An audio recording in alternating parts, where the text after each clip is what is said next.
Good morning, everyone, and welcome back to another episode of Morning Coffee with Cameron.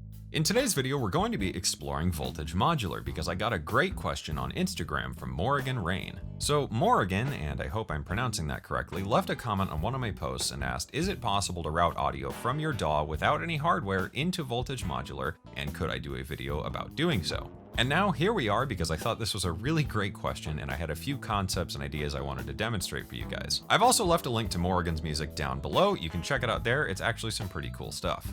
Now, audio inside of voltage is very easy and also very powerful. On the surface level, I think one of the first applications people might think of is using voltage as an effect. So you can certainly do this. You could route audio into voltage modular and use the delays or reverbs or filters or whatever you would like and then send it back out, and there you go. Now, on the surface, this might not be the most exciting thing if you do just one single effect. However, because voltage modular is modular, you could do a band split effect or something really crazy, which is kind of neat. Now, while there's nothing inherently wrong with either of these things, I think this kind of scratches the surface of what audio is capable of in voltage modular, because if you think of audio as voltage, you could then use it to modulate things at the audio rate or generate things based on the incoming audio, which is pretty insane. So with that out of the way, in this video, I wanted to show you guys how to route audio into voltage modular, how to create a basic effect, how to create a little more complex of an effect, how to use audio as a modulator, and then go full on crazy and start generating musical stuff out of voltage using audio as the generating signal thing. All of that being said, let's hop into the DAW and get started. Alright, so let's kick things off by learning how to route audio because that's going to be kind of a prerequisite before we can do anything else. So in this session here, I've got several different layers of things to play about with just to illustrate some separate ideas, but I wanted to kick things off by just routing audio. So let's copy this here, and this is just a 440 Hertz sine wave. So right now, if I play this, we get that, which is great, but we need to get voltage modular working with this. So to do that, we need to add an effect, and we're going to search voltage and add voltage modular effects. So voltage modular effects is included with voltage modular. You just need to make sure you're using the effects version. So once we've got this up, if we play this again here, we're not going to hear anything. However, you can see we have the audio in from host here. So we need to route this to our output. And now if I do that and play this again, ta-da, we've routed audio into voltage modular back out into the host without any hardware. We've just connected some virtual cables. Pretty cool stuff, and it gets a lot more interesting from here, trust me. So now that we've got the concept of getting audio in and out of voltage modular, let's create a basic effect. So here I have some random cheesy vocal sample thanks to Music Radar. Halfway to heaven. And we've got this routed so it just goes directly out. Let's add a filter of some kind and run the audio through that. Since this audio is mono, we just need the left here and run the output to the left mono. So if we play this once more, let's get rid of the saturation. It should have very little perceivable effect. Halfway to heaven. We'll need to bump the resonance just a touch. Halfway to heaven. And we could change the cutoff frequency. Cool, we've created an effect. Now, this is maybe not the most exciting thing in the world, but this is the core concept that I'm trying to illustrate, is we can put a module in and run audio into it. So in the basic sense, you could use the choruses, delays, filters, and other things like I mentioned earlier to add some basic effects. You could then chain these together and create something more interesting. So let's take a look at creating a more complex effect. So one day you woke up and you decided, okay, I want to create a modulated stepping bandpass effect, but it has two bandpass filters and then it's delayed and the second bandpass filter is shifted up an octave into the delay. Now, for what reason you wanted to create this, I have no idea, but let's say that's the case and we can do this. So let's kick things off by first grabbing something to sync with the tempo of our DAW. So we need to get a sync divider, and that's what we need. So we're going to go from the sync out here in the transport to the sync in, and we're going to set the reset to be play. So whenever I hit play, it's going to reset, and now this is going to send a clock out to whatever I want. Now that we've done this, let's grab two filters. All we need to do is grab one filter, and then we can hold Alt and drag, and now we've got two different filters.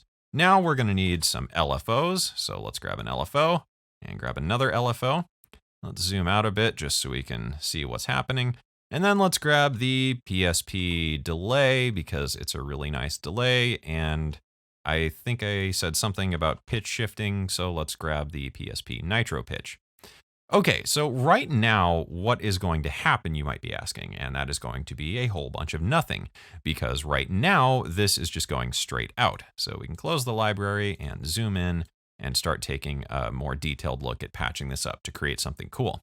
So I want to create a cool stepping effect with some bandpass filters, and to do that, we need to route our audio into this. So let's grab the audio in from the left and route that into the audio inputs of each of these filters here. Now, I want to modulate these filters to create a cool stepping glitchy effect, and to do that, we'll use the sample and hold out from the LFO to the frequency mod 1 of both of these filters. Now, what we're doing is sending these LFOs to create modulation on the filters in case you're not familiar. By the way, if you're not familiar with the basics of modular patching, I have a video that I did about that. You can pause this and check that out and then come back here later. Okay, anyway, shameless plug aside, we need to sync the LFO stepping effect with the tempo of our DAW. So let's sync this to eighth notes. Now we just need to plug the clock out into the reset of the LFOs. Now the stepping effect is going to be synced to eighth notes based on the tempo that our DAW gives to voltage. Now that we've done this, we can route our bandpass out. So let's start things off simple and do the first bandpass out into the main output, and let's loop this little audio thing and give it a play and see what we've got.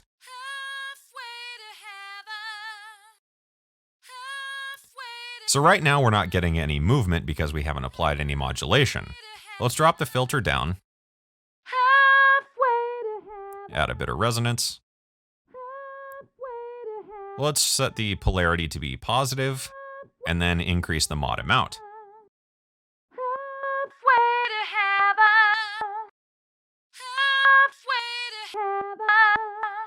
Cool, so this vocal isn't in sync with the tempo, but it doesn't really matter. I'm just trying to illustrate the idea here. Okay, so now we get that. Let's apply some modulation to the second one and change the position. And I think we should be good to start doing something a bit cooler. Let's route the output of the second bandpass into nitro pitch, and we'll shift this up an octave, and then have the mix 100% out. We will send this into the delay, and let's get rid of this connection here, and then send this one into the delay as well. Then we can just set our delay to whatever, it doesn't really matter. And let's send this as a stereo output here and mix this in about like so and add some ping-ponging. Now we have two stepping bandpass filters that are stepping independently of each other, and then those both feed into a delay with the second one being shifted an octave up. Then we have a stereo ping-pong delay coming back out. This is a pretty complex effect, but it's actually very easy, as you just saw me do it in a couple of clicks. So let's play this now and see what we've got.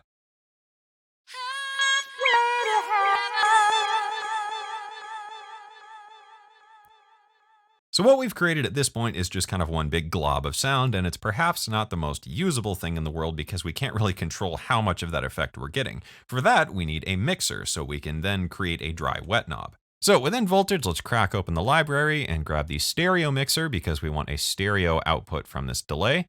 Let's route the output of the delay to input 2 on the mixer here. We'll route the mixer to the main output, and then we'll grab the mono input here from the audio host. So this is the left channel again, and this is basically where all the source is coming from. Let's drop the volume of this down, and now we should have a totally dry sound with no effects applied. Cool, and we can change the mix of the delay to be 100% so that this is more like a send. Let's drop the volume of that and bring up the volume of only the delay.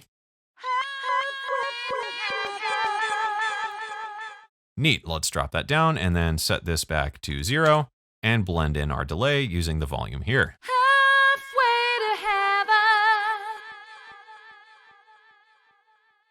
So this is actually really neat stuff, and you can create some insanely complex things inside of Voltage. So I wanted to give you guys a demonstration of something. I'm not going to walk through this patch because there's a lot going on, but I think it's a cool thing just to maybe inspire you to try to get really weird with it.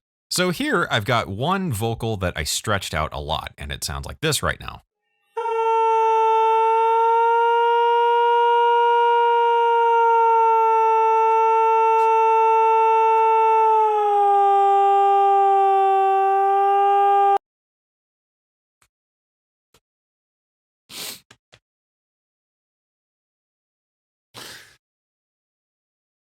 So that is just a random vocal from the Music Radar free vocal sample packs, and I added a bunch of effects from Voltage and a few external things and turned it into this.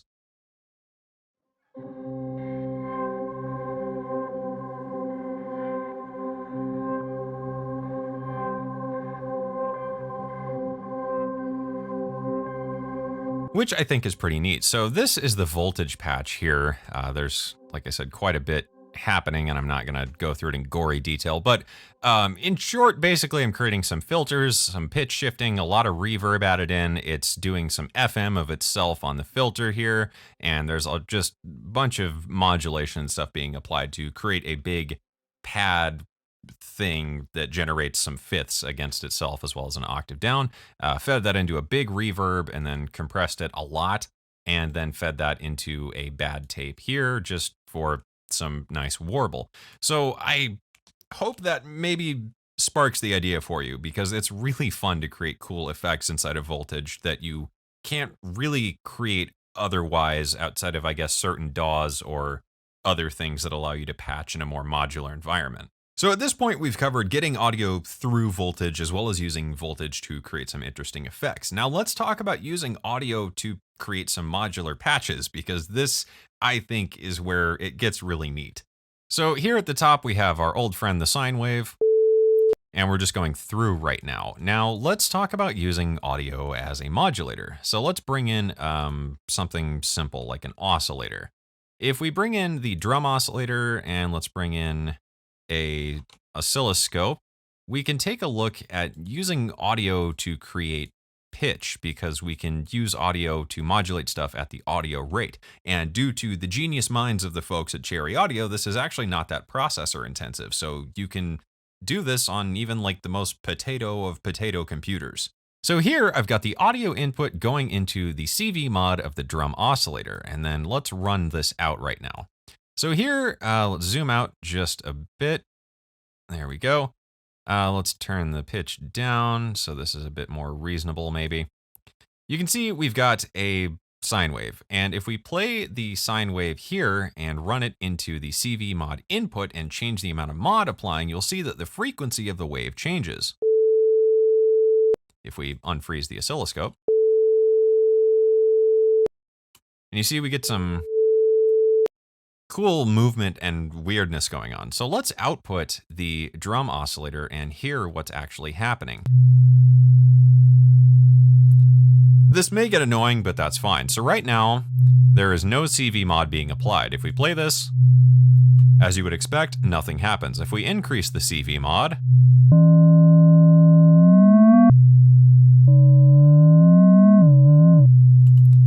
we can start creating some movement inside of this. So let's apply this to something maybe a bit more musical. All right, so once again, at the top here, I've got our random cheesy vocal. Halfway to heaven. And let's say we don't want that. Let's say we're trying to write a song or something and we just need some ideas. So let's just scale this vocal out a bit, and we need to change the mode. And we want to generate just a 2-bar sequence of stuff. By using the audio input as CV, we could send this into various things to create an actual melodic sequence out of it, regardless of whatever the source material might be. The amount of CV coming in will depend on the amplitude of the signal, so keep that in mind when you're using different source signals. If it's just one brick-walled thing, it's not going to do all that much. If it's something more dynamic, like some Foley recordings or a vocal or whatever it might be, you can use this to create something a bit more interesting and complex. But since it's a looping thing, it'll just repeat forever. So instead of being generative, it's generative only up until a certain point, because it will just give you a continuous loop of something and you don't know what you're going to get out of it, which I find pretty inspiring. So here in Voltage, let's start patching things up. Let's grab a VCA or the amplifier. Let's grab an ADSR or envelope generator. And then we need an oscillator or two. Let's just grab one for right now. We're going to need a quantizer. So let's grab a quantizer and a sample and hold.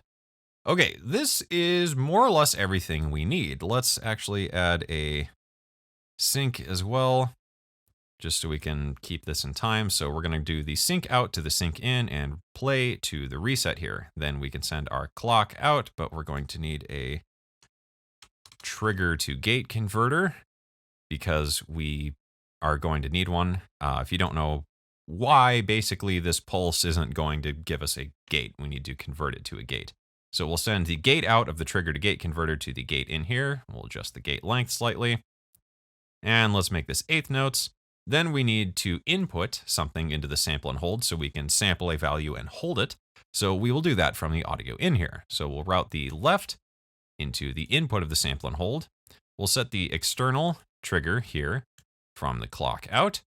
We will send the output of that into the quantizer. Well, let's change this to a minor pentatonic scale. Doesn't matter what.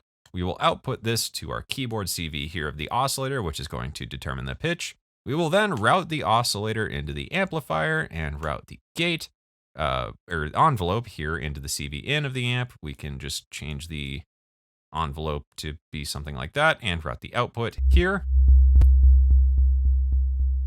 And let's give this a play.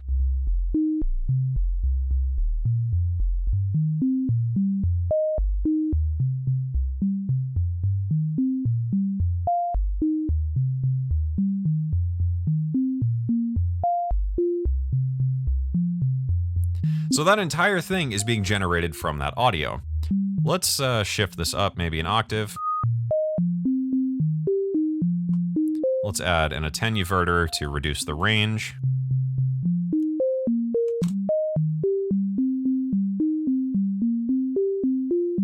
Cool. So there we have a sequence. Let's grab a texture layer here. This is just some random Foley. Let's increase the gain a bit. And loop 2 bars of this instead. See what we get.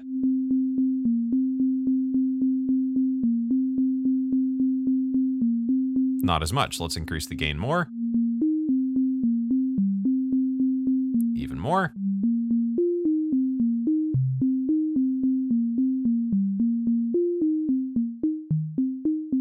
Cool. So this is pretty interesting. Let's grab another oscillator and add to the fun. So let's grab another sample and hold, actually, and a clock divider. Let's route the output of this oscillator here to the amplifier as well. Output into the CV in. The external trigger from the clock divider. We'll send the clock into the clock divider, divide this by 3, and the output of the quantizer into this sample and hold. Now we have 2 different oscillators. Let's detune this by a 5th. And make it dotted quarter notes. We could add a nice delay or something.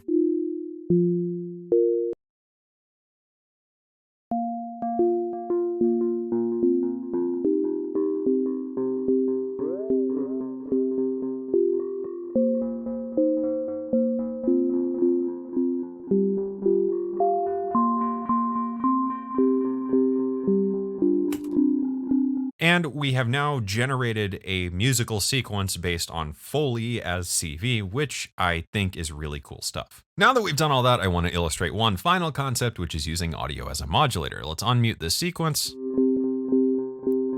Let's open up voltage and add a filter. Let's grab the ladder filter here and close the library so you can see what I'm going to do. So let's just make this a mono delay, and we'll send the output of the delay to the input of the filter, output of the filter to the output, and now let's make these saw waves, just so the filtering's a bit more obvious. Cool. Let's route the audio input here. So I'm just clicking on this to open up the multiple jacks, and we'll take another version of this to the mod input of the filter cutoff here.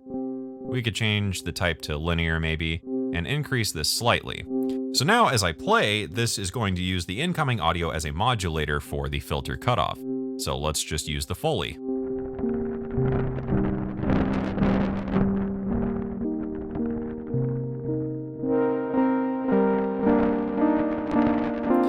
We could do the same with the voice.